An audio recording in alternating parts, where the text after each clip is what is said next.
Xazinem Tortil Tarbiyalash Markazi hammamizning xazinasi.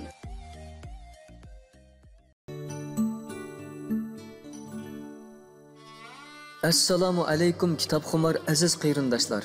Mazkur asar madaniyat inqilobi va davomidagi tarixiy ko'rinishlardan tarkib topgan, shundaqla muhabbat, nafrat va do'stlikdan iborat inson hayotidagi eng muhim tuyg'ularni nihoyat jonli holatda ifodalab bergan roman tipidagi 7 qismliq tarixiy asar bo'lib, asarni ovozliq tayyorlashimizdagi asosiy nishonimiz Uyg'ur xalqimizning vatanga bo'lgan sig'inishiga malham bo'lish, kitobdagi har xil personaj xarakteri va qiziqarli yerlik shivirlarni jonlantirish orqali qalbga kulki beg'ishlash, tariximizni takror eslab chiqish orqali savoq elish va kelgusimiz uchun to'g'ri qadamda ilgirlashdan iboratdir. Mazkur asar Xazinam Tortil Tarbiyalash Markazi tarafidan ovozga ilindi va tayyorlandi. Ma'arif, til uchuri, vatan puroqlarini o'z ichiga olgan, ma'naviyatga foydali texnik ko'p sarxil mazmunlardan bahramon bo'lish uchun Xazinam 2020 nomidagi YouTube kanalimizga ergashib olgaysizlar.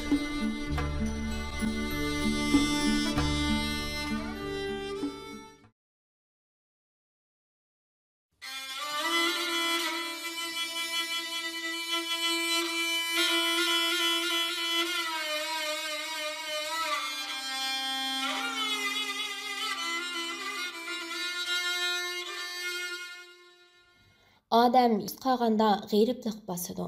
G'eriblik muңлық o'ylarga soladi. Qalandar dengining supisiga o'rin selib yolg'iz o'tirgan Hikmat nil ranglik osmondagi sonsizlagan yulduzlarga qaraganicha xiyolga patgan edi. Hikmatning ko'z oldidan o'qish bitirgan o'quvchilarni o'zitish, ko'ngil etish kechiligidagi oxirgi uchrashish zodili ketmaydi. Hikmat kirib kelganda zalning ichi o'qituvchi o'quvchilar bilan to'lgan edi. Garchi tansi boshlanib ketgan bo'lsa-mu, jup-jup qiz yigitlar bulung-bulunglarda zal pinhonlarda mo'ngdishyotdi. Ular tugumas bitmas mo'nglarni to'kib, bir-biriga ko'z qiyolmayotgan oshiq ma'shuqlar. Naz bilan yigitni qiynab, azoblashdan huzur elib, mana amdilikda to'la yig'lab, ko'zlari qizirib ketgan qizlar. Oxirgi ayrilish minutlarida qizlarning xotirlariga yurak tarlini titritib chiqayotgan vafodorlik, unutmaslik, mangu aslash to'g'risidagi nola, tilaklarni, umid orzularini yaldami qoldirayotgan yigitlar edi.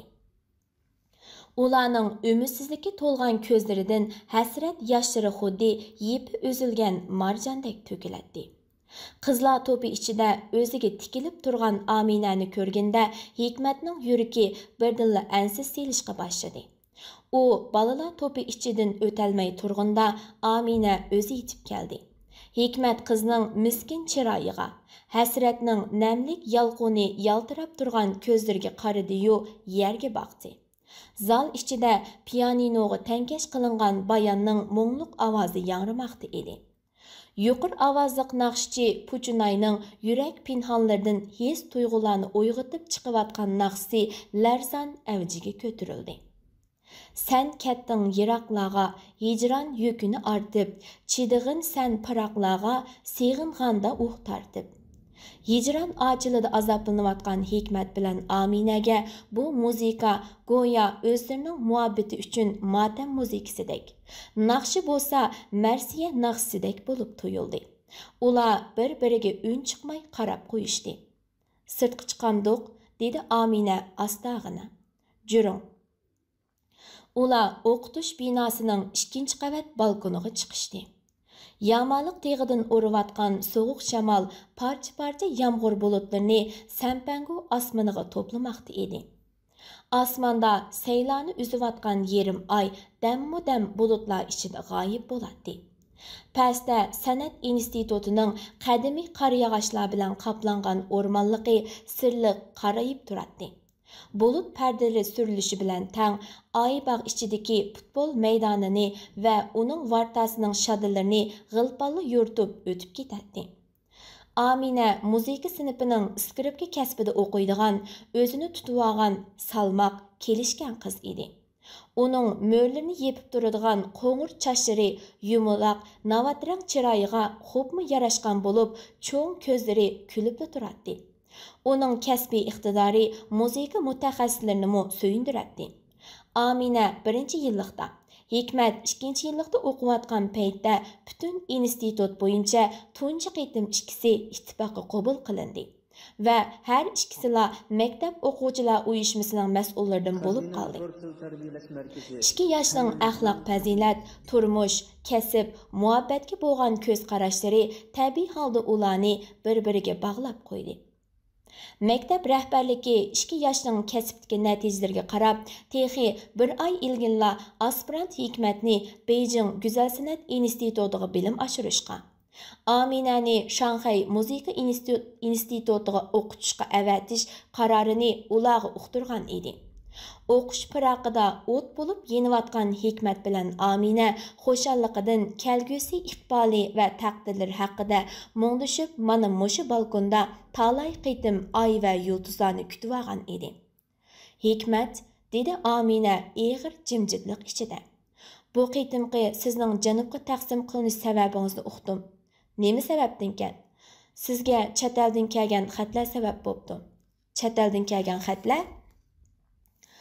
Ular fakultetda muzokaraga solganda rahbarlik Ilyar muallimni misol keltirib, Beijingda o'qishga berishingizga qo'shilmabdi. Ilyar asli Go'zal san'at fakultetining o'qituvchisi bo'lib, uni Beijingga bilim oshirishga avatgan edi. U 5 yil Beijingda o'qib, 1 yil oldida qaytib kelganda, maktab rahbarligi uni alohida kutib olib, ijodiyat o'qituvchisi yo'q bo'lishdek bir kavak endi to'ldirildi deb xushal bo'lishgan edi. Lekin uning ota-onasi chet el grajdani bo'lg'achqa tuyuqsizda qaytish xati chiqib qilib, chet elga ketib qoldi. Uni 5 yil jafo chekib o'qitgan maktab tashkili levini tishlab qolgan edi. Rahbarlik ota-onangizning chet el grajdan ekanligini aniqlab chiqibdi, dedi Amina ta'addi bilan. Chet eldagi osh qizning xatlarini siz menga ko'rsatgandila, yurakim sirliq bir xavfni sezgan edi. Men sizga qancha qitimlab aytdim-ku, dedi Hikmat xijolat bo'lgan holda. Asli men tag'amning uyida cho'ng bo'lgan, u chaqlarda men texi 15-16 yosh tursam, ular 56-yili chet elga chiqib ketdi. Uning amdilikda xat yozishni men nadim bilay. Siz tag'ingizning qiziga xat yozib, adresingizni bermisingiz? Tova sizning ta'tilligingizni, dedi Hikmat jili bo'lib. Sizga aytdim-ku, u G'uldidagi tuqqanlardan adresimni oldiribdi. Dastlabki xatiga loyiqida javob berayotgan tursam, "Manamda Beijingga o'qishga berish emas, institutim turolmaydigan bo'ldingiz."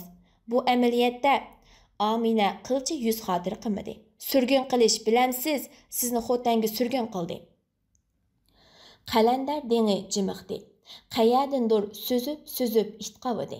Koni çekmen yırtık yektekleri bilenla oң ta'tir sunaylışıp uxlab qalğan yo'lovchi musafirlarning har xil xo'rakleri. Qayerlardandir kartıldatib tatilgan ovozlari anglanib turadi. Hikmat ig'ir xiyollar ilkida tong atqicha dam uxlaydi. Yana uyg'onadi.